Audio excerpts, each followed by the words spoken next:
Okay, Trevor, thanks so much for being on this call with me. I'd love for you to just introduce yourself, state your name and what race you're running for, and a little bit about your background. Mhm. So my name is Trevor Lee. I'm running for House District 16. It's in Layton, Utah. Has a little bit of South Weber and also Hill Air Force Base. My background is mostly in finance. I've been working for Home Depot for about 5 years now, and I also run a small brokerage with retirement finances for the last 8 years. Great. Utah has one of the best economies in the nation. Tell me what you gets excited about the economy here in Utah, and what are your concerns? So some of the things I absolutely love about Utah is we're a lot more diverse than people think. I think that we have a lot of activities and entertainment things for a wide variety of people. So when it comes to like outdoors, we have, I believe, the best outdoors in the country. We have all of the hikes, the national parks. We have ski resorts that are, I think, the best in the world. We have a amazing family life here in Utah. If you want to come here and raise a family, or you just want somewhere that's safe and you don't have to worry about crime, like Utah is the place for that. And that stuff gets me excited. And I think anyone else who has those same kinds of desires would get super excited about coming to Utah.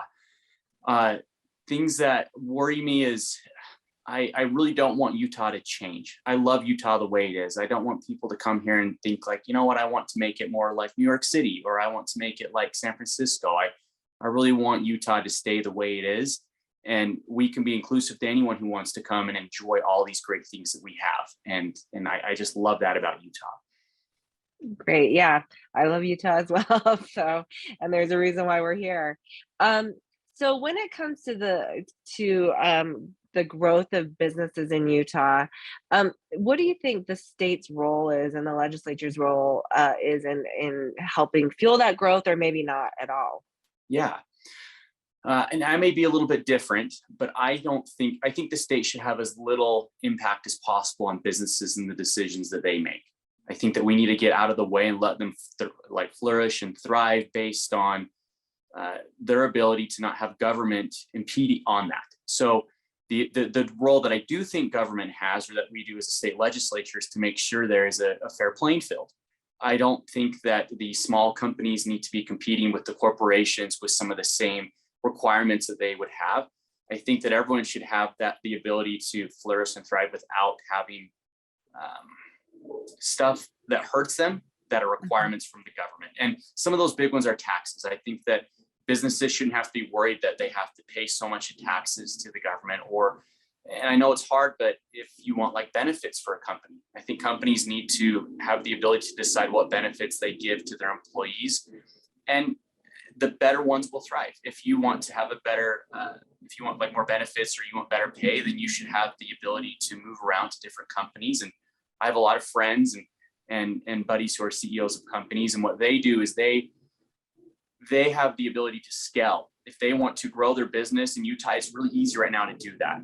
And at the same time, if they want to have a better, I say even career path, or if they want to move up in a company, there's an abundance of options out there. They can go all over the place. There's sales, there's different stuff with the cloud technology. There is so many things that they can do. And that's really cool to have. I don't think we've always been in a position where, hey, you know what, if I want better benefits or better pay, that I have 10 other companies I can go apply for and try to move up that way. And I think that's just good companies. That's good business. And the legislatures, what we can do is stay back and make sure that they each are fair with how they compete with one another on that playing field. Totally, that makes sense. But one of the examples is, just thinking of just this last session, there was HB 60, which would have prevented businesses from requiring that their employees got vaccinated. And that was where, the state, had it passed, it would have required, basically stepped in the business's role. Tell me what your thoughts about that. What are your thoughts on, in that particular case? Yeah, so I don't think the government should be forcing that kind of stuff. I think if a company wants to to make their employees get vaccinated, they should be allowed to a degree that doesn't discriminate. I mean, there are people with religious exemptions. There's people who the vaccine they have allergic reactions to it. And so I don't think that those people should be discriminated against if their company wants them to get vaccinated. And I really feel like a lot of things were rushed. They were really rushed into making decisions on, hey, if we don't get everyone vaccinated, then, we're going to have all these people die. And I don't think that was the case. I think we need to take a step back. I don't think a lot of businesses looked into the research behind stuff. They just took orders from the government. And I think that everyone needs to be more independent thinking when it comes to that kind of stuff. And the government should say, hey, here's what we have. Here you go. You make your decision on what you want to do. And then you wouldn't have a lot of like pushback from employees. You wouldn't have pushback from the employers, because if you want to be at a company that doesn't require vaccinations, they should have companies out there that they could go to and they could go work for them, and they don't have to worry about that. And for others who feel more comfortable with vaccinated people, they can go into those companies that have that requirement. And I think there needs to be that ability, once again, where there's equal free competition amongst even that kind of idea, if that makes sense. Yeah, that makes perfect sense. So, in Utah, we have a lot of kids, and so education is a huge priority. But even from the business community, we think of it as, our future workforce. What are your priorities when it comes to education in Utah? First and foremost, I think that the parents need to have the parental choice of where their kids are able to go to school. And I think that there needs to be the ability for a parent to have more say in where some of their funds go if they decide, let's say, to homeschool their kid, or if they want their kid to go to a charter school or a private school. And I know there's different arguments back and forth on that, all the money needs to be pulled together. But I think that if you have a child, you as the parent should have full say on where they either go to school, where they get educated, and then where some of those funds go that you are automatically being taken out of your checks every single month or from your property taxes, and have better say of where that money goes. Because I don't think it's fair, for example, if you wanted to homeschool your child, that you then have to pay all the money into a system that you may not agree with. And I think that also goes with, either like a private school or the charter schools, that you should be able to take the funds and put them towards your child and your student. And I don't even think that, for example, money is the best indicator of success for the children. More along the lines of, one of the reasons that I think our schools do work really well here is because the parents are a lot more involved than in other places. So we actually don't have a lot of money per student that other states have, but our students still thrive. And that's not a testament, I think, to the money. I think it's to good teachers in our education system. It's to parents that are involved. And once again, I think it would only help amplify it if the money they did have is they could put it towards what route they want to go with their child. And that's something I would love Utah to be a leader on. And states that I think do that do a lot better than states that don't. Okay. Yep.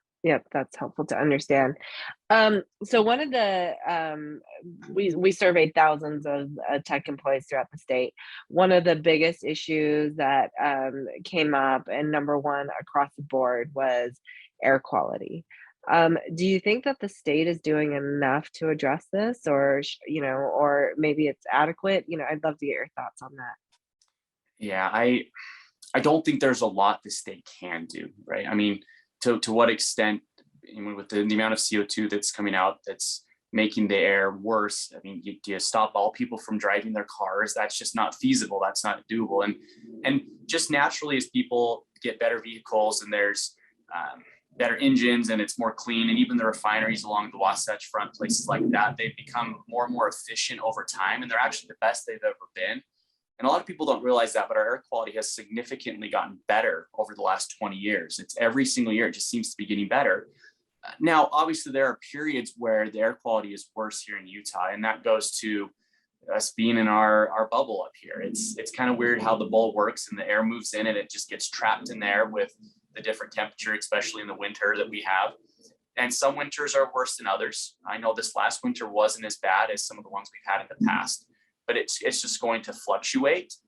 And for the air quality issue, because I don't think that, we can't just get a vacuum and suck it all out. I mean, that's impossible. I think that people need to have options. For example, if you have have health issues when it comes to the air quality is maybe the company that you work for provides an option where you can live outside of that bowl, maybe go around the mountains where the air quality is fantastic, and maybe remote or work remotely from work during the times of year where the air quality is worse. And once again, I don't think the legislature should be doing that kind of stuff. I think companies need to be having those options if they want to entice more people who that's a concern for them, give them the ability to think around those problems, because the government, I just think it can be a scary line or a scary path to go down if we start implementing all these rules that can eventually hurt people or hurt businesses. And one of the things that I love, especially about like the tech industry, is it's very innovative. They come up with some really, really cool things. And I think if we let the free market work, it will come up with solutions to these problems. Right. So, I mean, really what you're saying in a nutshell is that kind of personal responsibility, or if I have the desire, then I can make those choices for myself. Am I understanding that correctly? Yes, and my thinking may be a little bit different. I feel like it matches a lot of my constituents, but it's more of, hey, let individuals, just like you said, make those decisions. Let's not let government dictate every little thing that needs to happen. Now, obviously, it'll do its part, but when it starts to infringe upon people or other businesses to a point where it can hurt them, or if for all the people that have to drive to work every day, like, you can't tell them to stop. You just can't. Maybe you can work out a deal with the refineries to say, hey, we'll incentivize you to move it outside of the Wasatch Front there, so that everything is being pumped out over on a part where it can't get trapped up in the air as much. And maybe that's a route you could go with some of the legislature side, but I really don't want to be that person who has to say, hey, you guys with all your jobs that take fossil fuels, sorry, you're gone. Or, hey, you all need to buy electric cars. Like, that's just not realistic. And I wouldn't want to be that person who has to do that. I see. Okay, that's helpful. So one of the kind of a lot that we're hearing about lately are ESG, so these social credit scores. What's your understanding of them, and what's your stance on them in general? Luckily, what makes Utah really good about this is our treasurer, Marlo Oaks, is on top of it. I mean, he is, I think, ahead of the game on how detrimental this can be to our society and even our state. For example, we have an amazing credit score, but if your credit score means nothing as a state to get capital or more investments, then what have we been working for? Why have we been fiscally responsible for all these years? I don't think that companies, businesses, or even people should be judged based on their environmental scores, or they should be judged on how socially acceptable they are with things. I think it needs to be based on merit and on profitability. And it's just a scary precedence that we're going to have here moving forward, because almost every company, if you look at their websites, they have ESG scores now. It's something that's getting fully embedded within all the corporations. And I don't see, and this is where you go back to, like, I don't think government should be telling companies what they can and can't do, but at the same time, it can be discriminatory on people to go to a company and say, hey, you can't invest in fossil fuels, or we're not going to work in your company because you do that, and they think it's bad on the environment.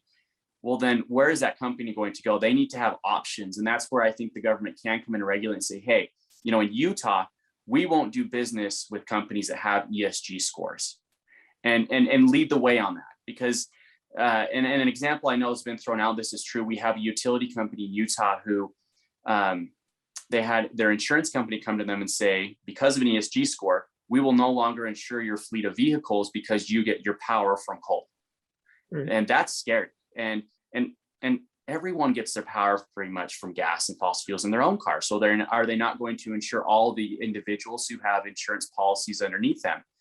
And I'm not the expert on this, but everything that I have read up on ESG is that it's not based on accomplishments for businesses or what's actually a good investment. They just look on what they deem is acceptable, what they think is important for society, and then say, okay, we will or will not invest in your business based on your ESG score. And I think that's a very scary precedent. And I don't think that Utah should be involved in that. We should jump out, which we've already done a very good job trying to lead the way. We've had our governor, we've had our lieutenant governor, House leader, Marlo Oaks, all these people who have tried to say, hey, The government may need to step in on this and tell companies, you can't be basing an ESG score on why you're going to do business with certain people or entities. So I think people need to understand more about how that works. And then one thing that we can do as consumers is say, hey, if that company has an ESG score, tell them we don't like that, we don't agree with it, and we'll take our business somewhere else. And I think eventually it would correct itself, because if everyone did that, then they wouldn't be going off ESG scores. And wouldn't that be like the free market anyway, right? So like if I don't want to do business with someone who's promoting ESG and I take my business, I mean, that's the way that the free market works. So then, you know, when you're talking about that, then how does that work when the state says, you know, they'll make it illegal or they can't do business here? You know, isn't that the opposite of a free market? Yeah, and that goes back to one of the first things I said, which was what makes it hard is how then, once you get in the idea of the government telling a business what they can and can't do. But the government does have its role to some degree, right? For example, monopolies. Government is supposed to intervene when there are monopolies and say, hey, sorry, like there's not actual free competition when you guys are hoarding all of the business here, or you're doing all of this in one path. So they can look at it that way, right? Is like, look, if you're going to have ESG here, then there needs to be someone else who does not have ESG as one of the requirements for this, and maybe open that up. Because if they all start doing ESG, then we're going to have a problem, because they then are monopolizing the economy on those certain businesses that they're doing that with, and they can monopolize everything with it. I see. Okay, that's helpful to understand. So one of the big issues that we're seeing right now is just housing and the lack thereof and the affordability.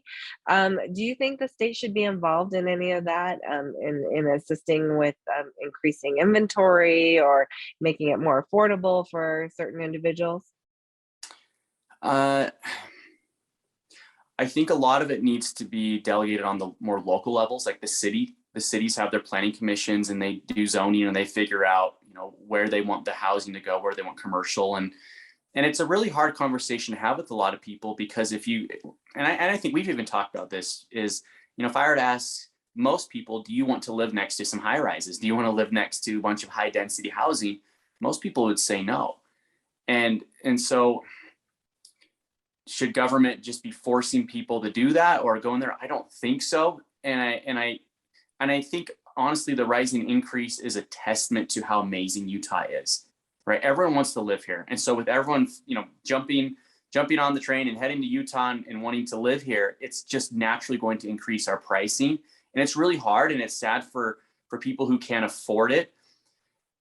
But once government starts to step in and saying, hey, like, you know, next to your house, we're going to build, you know, a 4-story apartment complex, or we're going to build this, well, then those people are going to get angry, and it's going to devalue then that area that they live in. And you see it across the country. It's unfortunate, but like a lot of cities, is then, you know, people start moving out of it and they live more in the suburbs because they want to get away from all that stuff.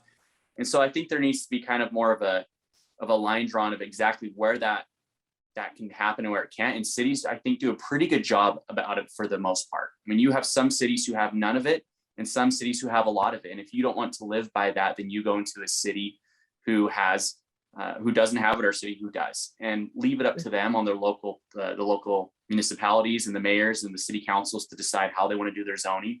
And I mean, eventually, and I think we're kind of seeing it now, is it can only go so high before it becomes unaffordable for people, and the housing market will start to decline. I mean, we've seen it before. We saw it in 2008, and I think we're probably going to see it here again. And once again, we'll go back to your question, is it's hard for the legislator to come in and just say, hey, no, like, we're going to make this really cheap. Like, you know, are we going to start subsidizing a bunch of housing? And if so, how long? How does that work? And that's just it's just a lot more intervention than I would like. Right. Okay. So we hear so a lot about the Utah way. And I think there are varying definitions of what that means to different people. What does that mean to you? I think the Utah way is, I go back to so much of a family-oriented way. The Utah way of things is we try to do our best here in Utah to protect children and make sure everyone has an ability to live in a safe, clean environment. I think that's the Utah way. I really do. And we're unique here. I mean, we have a lot of kids here in Utah compared to other states. And I mean, that's unique to Utah. And we've kept it into we've really done a good job of keeping it that way, where we want to make it family safe environment with either, for example, we have like cities you can go to that don't have a lot of that high density housing. We have really good schools and teachers because we have a lot of involvement. And I think that's the Utah ways. We just really come together as a community for different issues. When something arises, and here's a good example of this, that I think this is the Utah way. 2011, I want to say, there was a huge windstorm that came through the Wasatch Front and destroyed tons of buildings, trees fell over. I mean, it was like, hey, for most states, let's call in we need to call in some emergency help here. Like the federal government needs to help us clean this up. But Utahns came together, they rolled up their sleeves, they put their gloves on. I mean, churches got shut down for the Sunday to everyone go out and help their community clean up all the mess. If someone has something, pull out the chainsaws, get your trailers, cities designated places to dump everything. And there was no federal money to have to be dished out for that. As everyone came together to help clean up the community and make it a better, just make it a much better situation than what it would have been had everyone just kind of sat on their butts and waited for someone else to do the work. Everyone got out and did something. And that's the Utah way to me right there. Okay. Yeah, that's great. So one of the other things that I hear from tech CEOs a lot is the amount of time that is spent in trying to recruit people to come to Utah. And sometimes, we're fighting the brand. There is this perception of Utah. What are some of the things we can do to help alleviate the challenges of our brand outside of the state? Because recruitment is really important to, we have thousands of jobs that still need to be filled. And unfortunately, we can't just hire it within the state for these specific skill sets. And so it does require us to go out of state to bring in this talent. What can we do to make Utah, a brand? Is it even a problem from your perception? Well, and I'll ask you this question, because you know a lot more about this than I do. Do you think the tech industry has been growing here a lot? Absolutely. And so we have the growth. I don't think the issue is, obviously companies want to come here. Businesses, it's a very friendly environment for businesses to start up and get things going. We can't, I don't think we should change Utah. But what we should do is more educate people on really how Utah is, what makes it great. And if I'm a CEO of a company, and that's my problem, is I can't bring in talent, or I can't seem to hire people, maybe because the first thing they see is Utah on there, is maybe you need to say, hey, I'm going to do a recruiting trip. I'm going to fly you out here, a group of people, or we're going to bus you out here. We're going to take you up into our mountains. We're going to show you around. We're going to say, hey, here's what you can do on weekends. Here's the way you can get out. And almost like the recruiting trips, I think, should just be ramped up, because I think when people see Utah, I talk to people all the time who love coming to Utah to vacation. All sorts of people. We have Park City. You have all the hikes down in Moab area. There's so many things to do here in Utah. You can go boating. You can go dirt biking. You can go shooting outside. There's just so many things that you can do here. And a lot of people, I don't think, know that. When they think of Utah, they think maybe polygamy. They think multiple wives, right? Yeah. But just a simple, like, hey, come to Utah and check it out. I think you'll be pleasantly surprised. In fact, this is one thing I don't think a lot of people know either, is I've had a lot of friends and family who come to Utah, and they have a perception that, it's so LDS here that there's just no other type of group of people. And I disagree. I think we're like 60% LDS here in Utah, but there's, while there's a lot who are not. And if you were to take some of these people and just take them around downtown Salt Lake, they would be surprised. And people I have said, wow, it's not what I thought. There's a lot of people. In fact, there's a lot of pride flags in Utah. There's, way more than you'll see in some other states that may seem like they're a lot more inclusive than Utah, but you don't see the amount that you see here. And it's because I think people here are super friendly. People are very accepting. And they're accepting to the point of like, look, I don't care what you do or how you come here, as long as you don't try to impede on my rights and what I like to do. And I think Utah's done a really good job of balancing that with everyone. And so when it comes to like, hey, we need to hire better talent, it's just making them understand or helping them see that, look, you can have a really good life here if you decide to work in Utah. And a lot of the things you hear are probably not true. In fact, I'll show you. And you bring them out here and you show them around, and you may have to put some money into that, but you may then have an employee for life because they never want to leave. Yeah. I mean, yeah, Utah is great. And I think it, just like myself, I moved here 25 years ago and never left, because I enjoyed it so much. But there are some statistics like Utah is ranks last in the nation when it comes to gender equality, or we have some of the biggest pay gaps in between men and women, or our percentage of diversity is a lot lower. So companies who have diversity metrics, it makes it difficult for them to achieve them in Utah. What would you say to things like that? If I have a person who thinks that, I mean, it's not just things. No.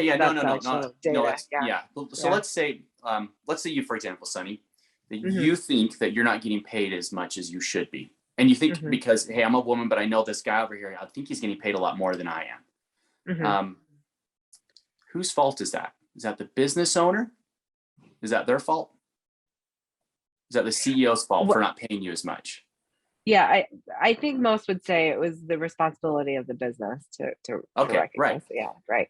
I don't know a single CEO who looks at that and he says, I'm going to hire a bunch of women because I have to pay them less. I think that I truly do think in Utah, there is a huge distinction in the jobs that people pick here. But if you're a woman and you want to compete, you can have every ability to make just as much as a man here in Utah. Go talk to the owners of these businesses, go interview for the companies, and you'll find you can make just as much money here, if not more than in some of these other states. That it's not just because Utah, it's if you think you're getting paid less, talk to the owner of the company, go interview to different business. It goes back to that earlier conversation of that competition we have here. If you hear things or that something's wrong with the company that you're doing, word's going to spread pretty fast. Like, hey, I don't want to work for company A over here because they don't pay their woman as much as men, right? That would get out so quickly in this day and age of internet and discriminating. Like it wouldn't fly. And that company would have to change what they're doing. Otherwise, no one would want to work for them. And that's where I think like the market can correct that stuff. And when you apply for a job anywhere you go, unless you talk to people, you'll never really know if you're getting paid less or more. And if you find out you are, then you can jump ship and go somewhere else, because there is a line of companies, like you said, who need good talent and good employees. And if they were just paying a bunch of women less, then they wouldn't come here. No woman would want to come here if that was the case. And if companies think that that's the case, then they could advertise, I pay you all just as much and come here. In fact, I'll pay you more. In fact, to ask me, what do you want to get paid? Yeah. And that can come down to, I think, the owners of the businesses, if there is a gap, because they're the ones who are deciding how much they pay people. And if it's a problem, then they can advertise that, look, I'll be very transparent in our company with how much we're going to pay you. Here's what you need to do if you want to make more. Here's what expectations I have for you. And that comes along the lines of the businesses, not something I think like the state should do or be regulating, because once again, that's a very scary precedent to set. Just kind of like what you said earlier about there's diversity requirements. I mean, that can hurt companies. They have to hire on diversity, not based on merit and skill, or if someone's more qualified for the job. And they should just hire the best person for the job. I think that's how they should do it. And they shouldn't discriminate based on any of those things, whether it's sex or whether it's race. It all needs to be, I need to hire the best person for the job. But when they're required to have requirements, that can be really tough, because then you're like, well, I can hire this guy, but it's not going to meet my requirements. So that actually hurts the business then in that instance. And And I don't know if that's making sense, but I see. Yeah, I know that. Yeah, I see where you're coming from. So do you think the state should be involved at all when businesses, like if they have a diversity requirement, it could be for whatever, there's a lot of discussion around, diverse teams bring in more revenue, they make better decisions, they understand their clientele better, and that's why they might shoot for Then those that would things. be a dumb decision if a business didn't do that. Why would the government have to tell them, hey, if having more diverse employees helps with your company be more profitable and help reach a higher audience, then they should be smart enough as a good business to realize they need to do that, right? But when you have businesses who feel like they need to fill the requirements that the government set in, that hurts them. And sometimes it doesn't bring in a lot of the better talent just because they need to fill a diversity requirement. Does that make sense? Yep. Like, yep. leave it up to the business to decide. Let them do it, because when government gets in, then you start picking winners and losers, and that's not something I think government should do. I think it like we talked about, it just makes things harder. And if you want to run a business, you want to make more money, you want to be more profitable, you will be smart to make good decisions if you're a good business that's going to help it be more profitable. And if you're not smart, then you will do those things like you're going to discriminate. Word's going to get out, and you're not going to have diversity to help reach a different audience. Like, you should naturally do that if you want to be profitable. And if you know it works, you'll do it. If you don't, well, I'm sorry. And it's not the government's job to come in and tell you like, hey, you need to change your business up or you're going to fail. Like, sorry, like it shouldn't be their role. Okay. Yeah, that's fair.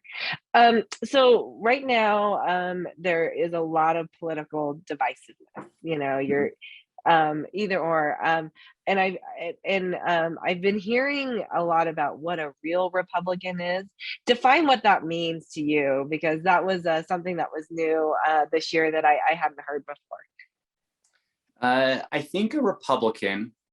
Well, a real Republican, yeah. So, I mean, I think we know what a Republican and Democrat is, but Yeah. the real Republicans is kind of like a new term that's out there. Yeah, well, I think the wording, I believe, would come from following the platform of your party, right? Democrats have a platform of their beliefs and values, and Republicans have theirs. And if, for example, you don't believe in the platform of the party or what it espouses, which it's laid out, you can go read it, then are you a Republican, right? There's other parties out there that can have those platforms that you can agree with. And so I think that's probably what you're talking on, is what people have said is like a real Republican is someone who follows the party platform versus those who don't. Now, to wait it, like if there are things within the platform that people don't agree with within the party, they can vote on it to change it. So you have your caucuses, conventions, and you get out there, and if you wanted to change definitions of terms or what the party is espousing to believe or saying, then everyone can get together and say, we all don't think that's something we believe in. We don't want that part of our platform. And so a real Republican is someone, I guess you would say, who follows the platform. And I wouldn't say that they're not Republican, because I don't believe that, but that's maybe where that term would come from, is they follow the platform to a T.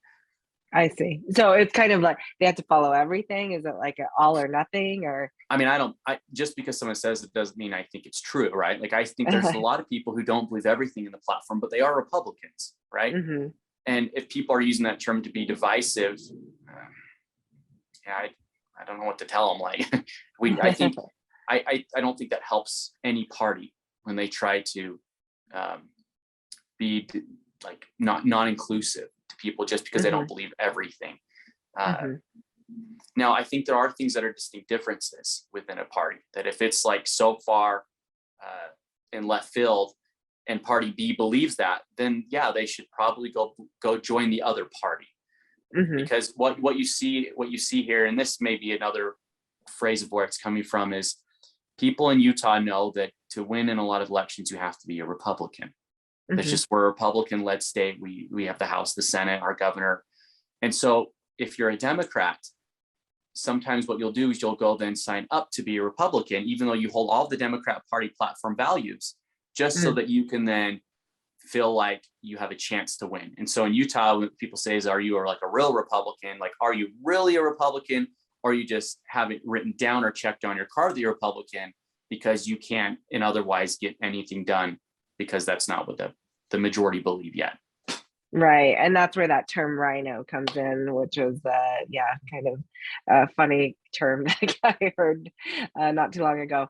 And okay, I think this is probably my last question. You know, one of the things that I think is great about Utah is that we tend to be a kind, people. We tend to, want to listen. But one of the things I noted on your platform was, and on your page, is that you don't like write-in candidates or sign or signature gathering. Can you explain why, your reasoning behind that?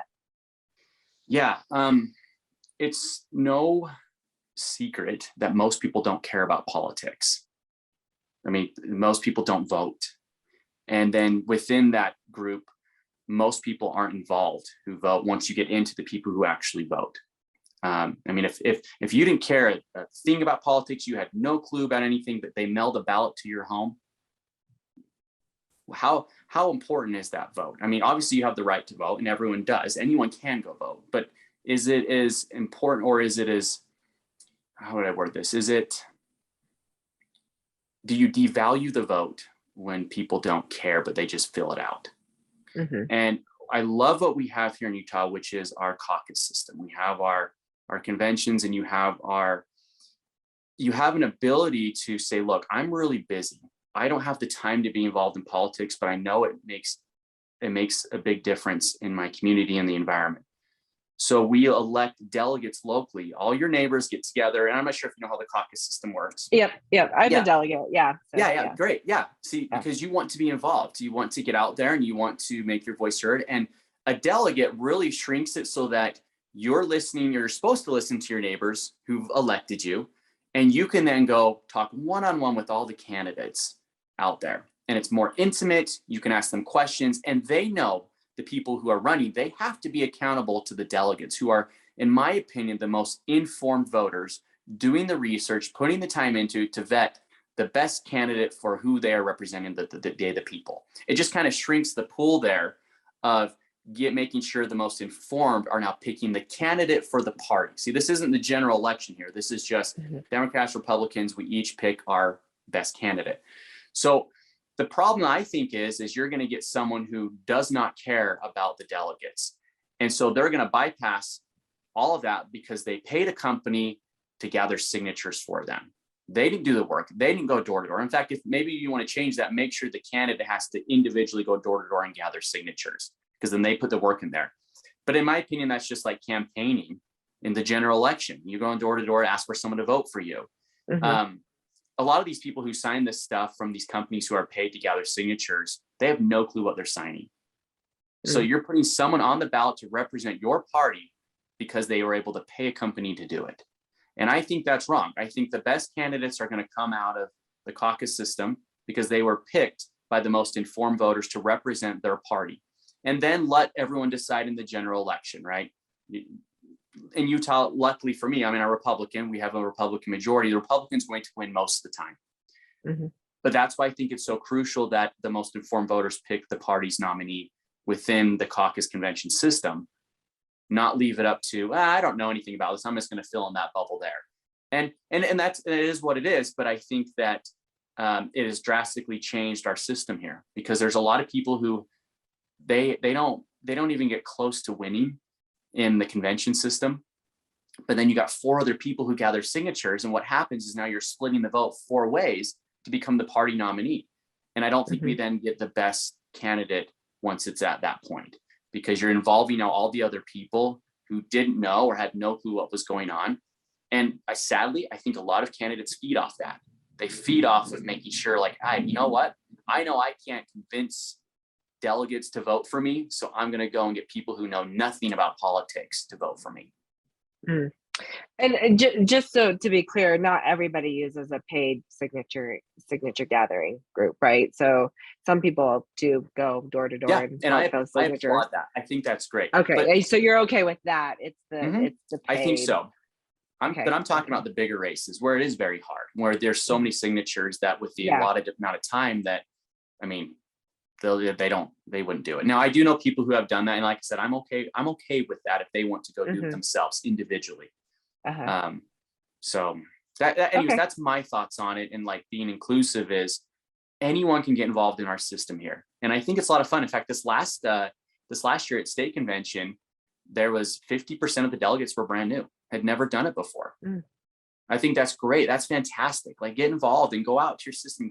You never will get an opportunity to be one-on-one with all the candidates like that. Mm-hmm. And I think that's so cool. We have that ability here in Utah, and I love it. And that's the route that I went. I went the route to like, look, I can go into all these delegates' home, talk to them about their issues. What are concerns to you? What do you guys want? And that's a much more intimate, better way to get a great candidate out of our system, out of our party, than just a blind voting and not having any clue who you're voting for. Sure. Okay. And once again, I want to clarify, that's for your party nominee, right? As a Right. Republican, I would want the best candidate for my party to represent us. Mm-hmm.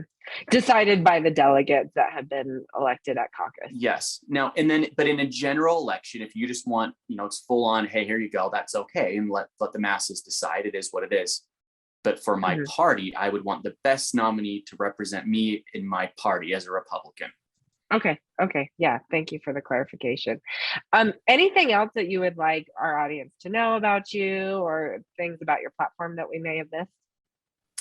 I mean, you can go to votetrevorlee.com and look at my platform. I would love to talk to people. I know that in politics, especially with things being divisive, we're not going to agree on everything. I'm not going to agree with everyone. I'm not going to agree with all my constituents. But I feel like, if I get elected, I have had the majority of them that do agree with me and what I have represented and the values and things that I am espousing. And if there's one thing that I can say just to people in general with elections is, we can be civil even though we could disagree on stuff. Mm-hmm. And I see a lot of that now where the rhetoric has changed way too much, where it's to a point where if you don't agree with someone, you think they should go to jail. Like if it's gotten so bad where it's like, I want to censor everyone. And I don't agree with that. I think everyone should have a place. We have our freedoms and we can civilly have those discourses still. And by doing that, we can accomplish a lot. And I think Utah does a fairly good job at that. And so that's, I guess, the last thing I would say. Okay, great. Well, thank you so much for your time.